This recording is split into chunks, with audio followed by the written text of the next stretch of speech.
নমস্কার,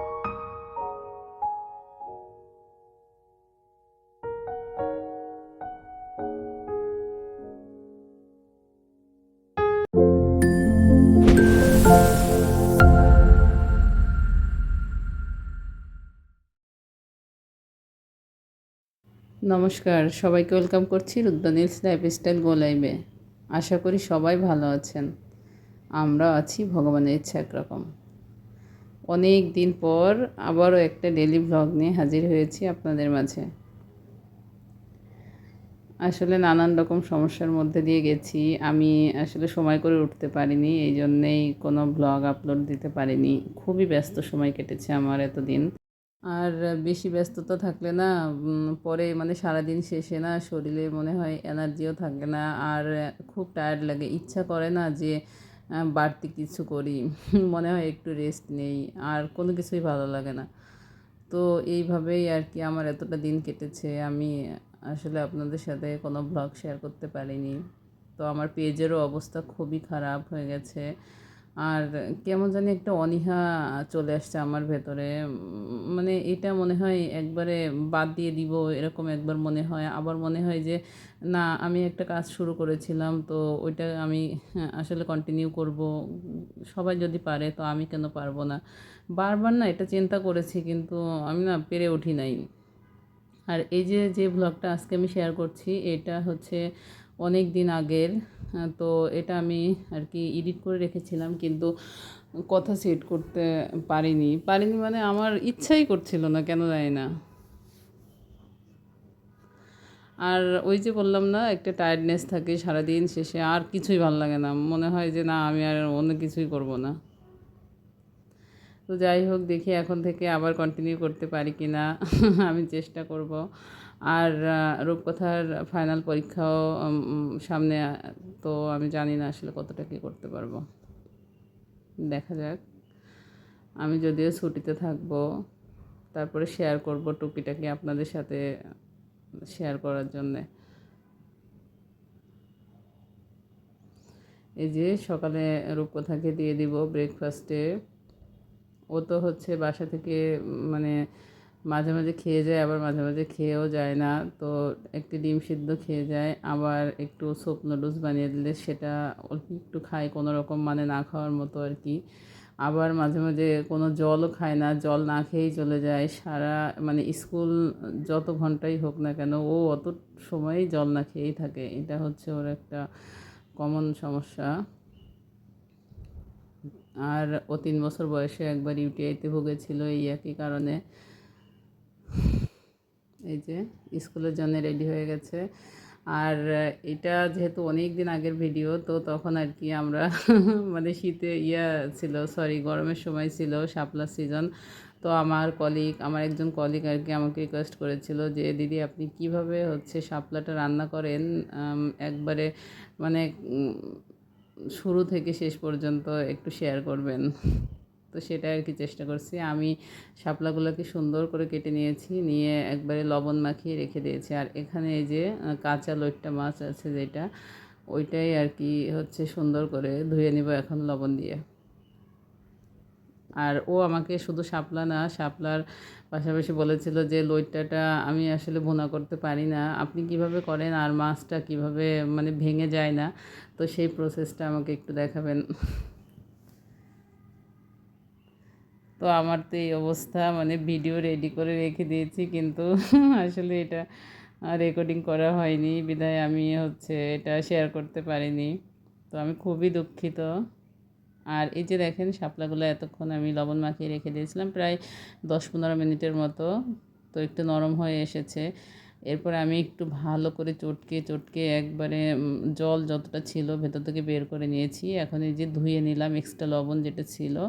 তো লবণটা এখন এই যে ধুয়ে নেওয়ার পরে আমি একবারে চিপে জল যতটুকু ছিল আর কি সবটা এর থেকে বের করে নিয়েছি। আর শাপলার ভেতরে যদি জল থাকে তো সেক্ষেত্রে কড়াইতে দেওয়ার সাথে সাথেই মানে একটু পরেই আর কি হয়ে যাবে, একবারে নরম হয়ে যাবে। তো আমি কড়াইতে তেল দিয়েছি, আর এখানে কিছুটা সরিষা ফোড়ন দিয়েছি। এটা আপনারা চাইলে কালো জিরাও ফোড়ন দিতে পারেন। সরিষা কালো জিরা দুইটাই দেওয়া যায়, আলাদা আলাদা, তবে একসাথে না। দুইটার টেস্ট দুই রকম লাগে।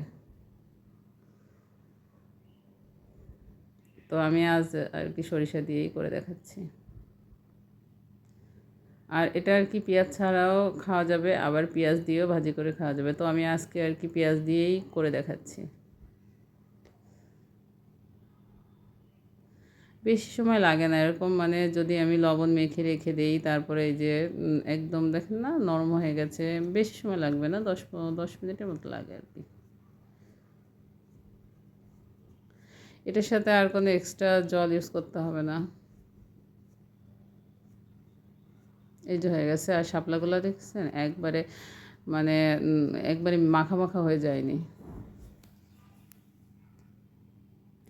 এখন আসছি লটিয়া মাছ মানে কাঁচা লটিয়া মাছ আর কি, ওইটাই আমি এখন ভুনা করব। তো আমি আর কি মাছ ভুনা কিংবা মাংস রান্না যে কোনো রান্নাতেই আমি হচ্ছে মানে 50 হচ্ছে শুকনা মরিচ আর 50 কাঁচা মরিচ এইভাবেই ব্যবহার করি, কারণ বেশি শুকনা মরিচ আমাদের বাসায় কেউই খেতে পারে না। আর লইট্টা মাছ যেহেতু এটাতে একটু ঝাল বেশি লাগবে, এই জন্যে হচ্ছে আমি কাঁচামরিচের পরিমাণটা একটু বেশি করে দিয়েছি। আর অবশ্যই সরিষার তেল ব্যবহার করতে হবে এই লইট্টা ভুনাতে, না হলে এটা টেস্ট ভালো আসবে না। এখন এই যে মশলাটা ভালোভাবে কষিয়ে নিয়ে আমি লবণ হলুদ মেখে রাখা মাছটা এর মধ্যে দিয়ে দিয়েছি। এখন মাছটা যতক্ষণ শক্ত আছে আর কি, অতক্ষণে ভালো করে নেড়ে চেড়ে আমি মশলাটা মিশিয়ে নিয়েছি। আর সামান্য একটু জল দিয়েছি, এই জলটা আর কি টেনে যাবে। এখন আমি কিছু সময় ঢাকা দিয়ে রাখবো।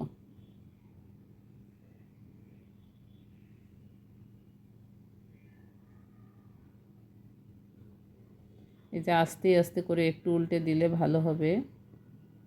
তো উল্টে দিয়েছি। আর এই যে দেখেন এভাবে একবারে শুকনো শুকনো করে করতে হবে, তাহলে স্বাদটা পারফেক্ট হবে। আর জল অবশ্যই বেশি দেওয়া যাবে না, জল বেশি দিলে হচ্ছে মাছটা একদম মাখা মাখা হয়ে যাবে, তো খেতেও ভালো লাগবে না।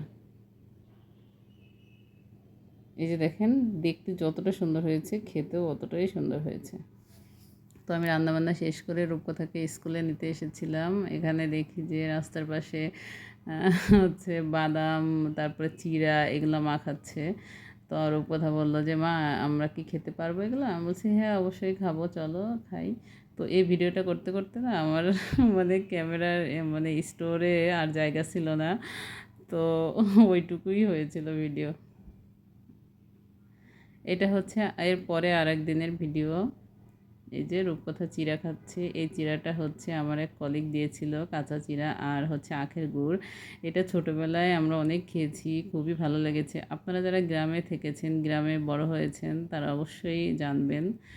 এটা একটা গ্রামের প্রচলিত খাবার, এটা অনেকেই পছন্দ করে, আমি তো করি, আর কে করে না করে আসলে আমি জানি না। তো যারা এখনও খাননি তারা অবশ্যই খেয়ে দেখবেন, ভালো লাগবে। এটা হচ্ছে ওই দিনই আমি হচ্ছে একটু বাইরে এসেছিলাম রৌদ্রকে নিয়ে, ওকে টাক করে দিয়েছি।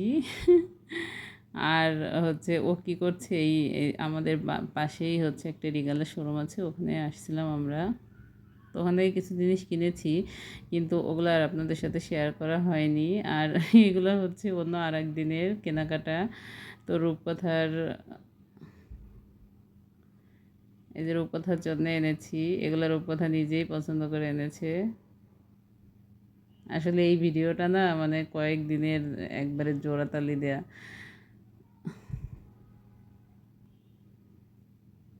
রূপকথা বললো যে আমার জন্য চকলেট এনেছো, আর এগুলো হচ্ছে এখন ভিডিও করে দেখাতে হবে। তো কি আর করার, আমি ভাবলাম আচ্ছা। তো যাই হোক, আপনারা যদি আমার ভিডিওটি এতক্ষণ দেখে থাকেন আর ভিডিওটি যদি ভালো লেগে থাকে, তো ভিডিওতে একটি লাইক করে দেবেন। আর আপনি যদি ইউটিউব থেকে আমার ভিডিওটি দেখে থাকেন, তো আমার চ্যানেলটি একটি সাবস্ক্রাইব করে রাখবেন। আর আপনি যদি কাজটা অলরেডি করে থাকেন, তো আপনাকে অসংখ্য ধন্যবাদ। আজকের মতো সবাই ভালো থাকবেন। Bye bye.